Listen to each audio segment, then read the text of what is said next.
কল্পনা করুন, গভীর সমুদ্রের অন্ধকারে একজন মানুষ সম্পূর্ণ একা, চারদিকে শুধু অন্ধকার, নিঃশব্দ ভয়, আর এক বিশাল মাছের পেটের ভেতর।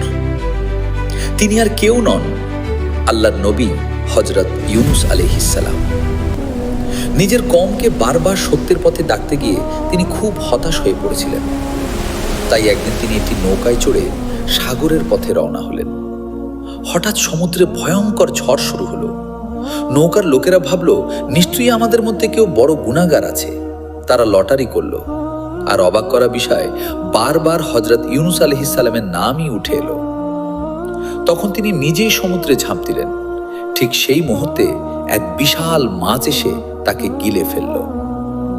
মাছের পেটের ভেতর ঘন অন্ধকারে তিনি আল্লাহর কাছে দোয়া করলেন, লা ইলাহা ইল্লা আনতা সুবহানাকা ইন্নী কুনতু মিনাজ জালিমিন।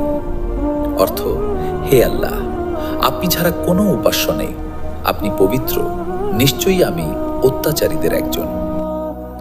এই আন্তরিক দোয়া শুনে আল্লাহ তাআলা মাছকে নির্দেশ দিলেন, মাছটি তাকে সমুদ্রের তীরে ফেলে দিল।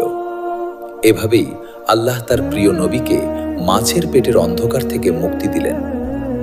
এই দোয়া আজও দুঃখ, বিপদ আর অন্ধকার থেকে মুক্তির এক অসাধারণ দোয়া।